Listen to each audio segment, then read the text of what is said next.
Good morning friends. Last लेक्चरमध्ये आपण partial फ्रॅक्शनचे पहिला एक्झाम्पल घेतला होता. आता आपला लेक्चर नंबर चालू आहे 19. डिफरन्शियल कॅल्क्युलसचं पेपर आहे आणि लेक्चर नंबर 19 आहे.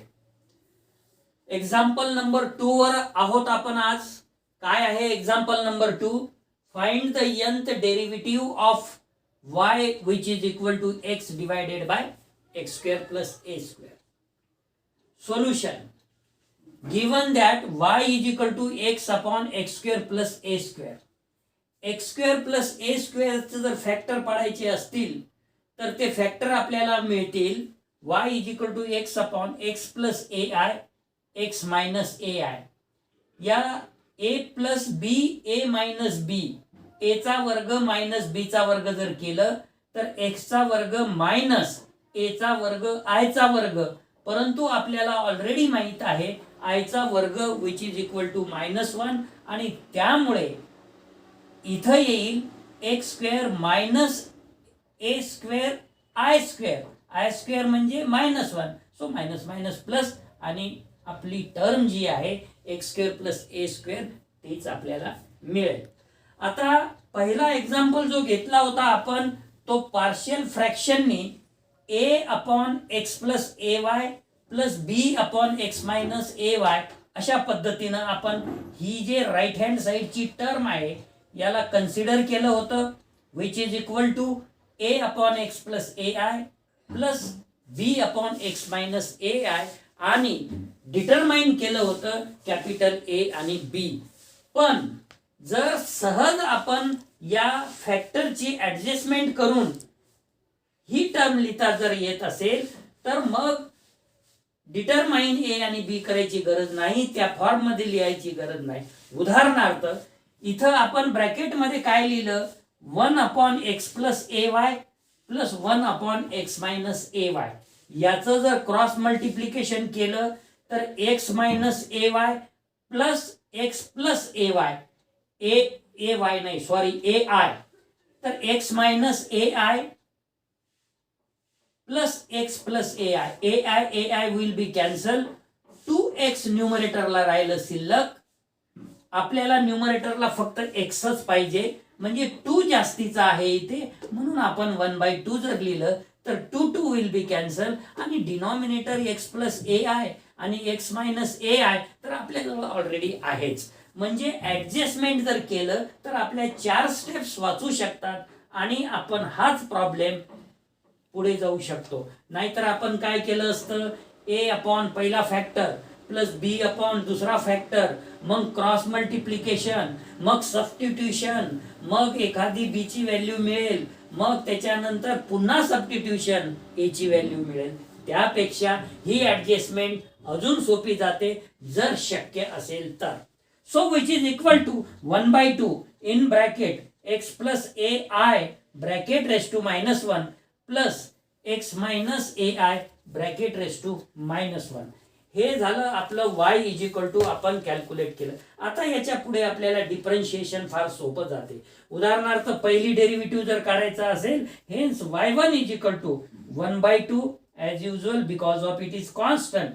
हा -1 पुढे आला x plus A I raise to -2 plus -1 in bracket x minus A I raise to -2. x ची डेरिव्हेटिव्ह 1 असल्यामुळे आपण ते काही सांगितलं सुद्धा नाही.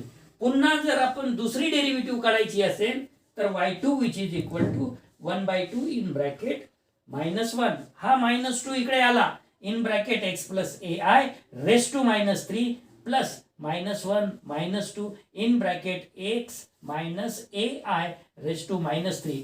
ऑब्झर्व जर केलं तर काय लक्षात येईल आपल्याजवळ की इथे -1 -2 आहे तर तिथे -3 आहे, म्हणजे -2 -1 अशा पद्धतीनं जर आपण पुढे गेलो yn which is equal to dn upon dx raise to n, x ची किंमत जी होती ती x upon X square plus A square which is equal to 1/2 जैसे थे इन ब्रॅकेट. आता आपण nth डेरिव्हेटिव्ह काढत आहे -1 -2 -3 अप टू -n आणि X plus A I raise to काय होईल मायनस एन मायनस वन. इथं जेव्हा -2 होतं तेव्हा इथं -2 -1. आता इथं मायनस एन आहे तर पॉवरला -n -1 होईल. Plus -1 -2 -3 up to -n in bracket x minus A I raise to -n -1. आता या टर्म मध्ये मायनस मायनस मायनस कडे जर आपण बघितलं तर किती वेळा मायनस आहे हो, तर total number of minus is n times. त्यामुळे आपल्याला -1 रेस टू n लिहिता येईल. मग काय शिल्लक राहील, इथे 1 राहील, इथे 2 राहील, इथे 3 राहील आणि इथे n राहील. आणि हे तर आपल्याला माहितच आहे, it is a n factorial whole divided by 2 in bracket. मग शिल्लक काय राहिलं x plus A I raise to minus in bracket n plus 1 plus in bracket x minus A I raise to minus in bracket n plus 1. आता आपल्याला हे जे I term आहे, इमॅजिनरीची term आहे, याला आपल्याला फ्री करायचं आहे आणि रिअल फॉर्म मध्ये लिहायचं आहे. त्यासाठी आपल्याला सबस्टिट्यूशन करावं लागेल. तर ते आपण करणार आहे आता. To render the result free from I, हा जो रिझल्ट आहे आपल्याला आय पासून फ्री पाहिजे, त्यासाठी express the same in real form. Real form मध्ये कसं येईल ते बघायचं आहे. So we determine two numbers r and theta such that x is equal to r cos theta substitute केलं, a is equal to r sin theta substitute केलं. इथं जे x आहे x is equal to r cos theta, इथं जे a आहे a is equal to r sin theta substitute केलं. so that x square plus a square म्हणजे squaring and adding we get जर केलं तर x square plus a square which is equal to r square cos square theta plus r square sin square theta. परंतु r square जर आपण common काढलं तर bracket मध्ये sin square theta plus cos square theta राहते आणि आपल्याला already माहित आहे sin square theta plus cos square theta म्हणजे 1. आणि म्हणून r square is equal to आलं x square plus a square. Hence r is equal to under root x square plus a square. Positive square रूटच घेणार आहोत आपण, हे आपल्याला माहित झालेलं आहे. And r sin theta upon r cos theta which is equal to a upon x. r will be cancelled. Tan theta is equal to a upon x. This implies theta is equal to tan inverse x upon a नहीं a upon x.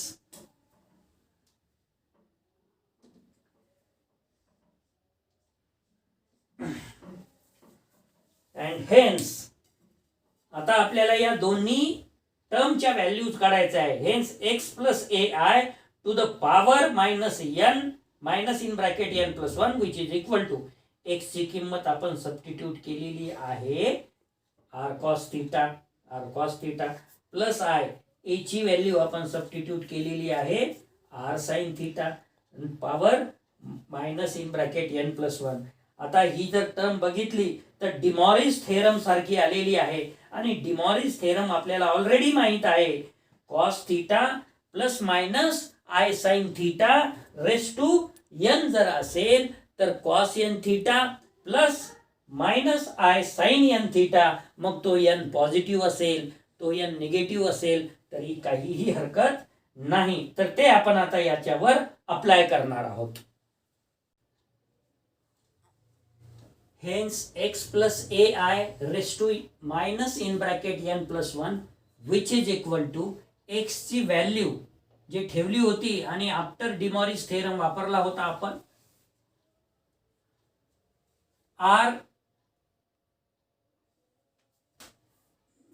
r raised to n plus 1 taken out outside the bracket, r raised to minus in bracket n plus 1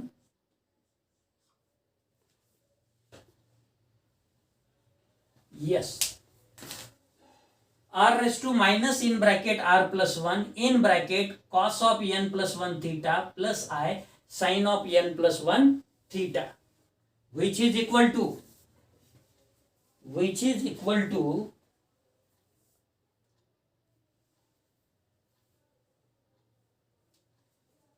r raised to minus in bracket n plus 1 in bracket cos of n plus 1 theta plus I sin of n plus 1 theta, and x minus ai raised to minus in bracket n plus 1, which is equal to value of x is r cos theta minus value of a is r sin theta into I to the power n minus in bracket n plus 1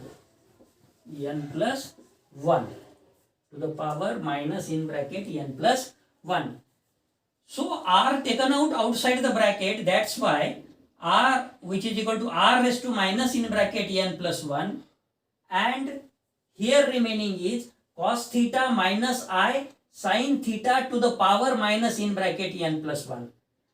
When we use the De Moivre's theorem, cos of n plus 1 theta minus I sin of n plus 1 theta, but we know that cos of minus theta is cos of minus theta is cos theta and sin of minus theta is minus sin theta. That's why here cos of n plus 1 theta and minus plus I sin of n plus theta, n plus 1 theta. Hence yn which is equal to dn upon dx raised to n in bracket x upon x square plus a square, which is equal to minus 1 raised to n factorial upon 2 in bracket r raised to minus in bracket n plus 1 is here also when the calculated value of x plus ai raised to power minus in bracket n plus 1 and x minus ai raised to minus n plus 1, here is also r raised to minus in bracket n plus 1. So taken out r raised to minus in bracket n plus 1 common. So what is remaining then? Write down cos of n plus 1 theta minus I sin of n plus 1 theta. So here the value is minus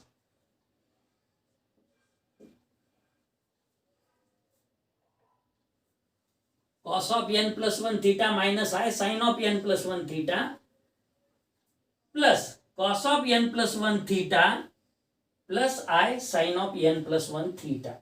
N plus 1 in bracket outside the bracket theta. But I sin n plus 1 theta and I sin n plus 1 theta is opposite in sign. That's why these two terms are cancelled and these two terms become 2 cos of n plus 1 theta, which is equal to minus 1 raised to n factorial divided by 2 r raised to n plus 1. This value r raised to minus in bracket n plus 1 goes to the denominator. It becomes r raised to n plus 1. And this addition is 2 times cos of n plus 1 theta.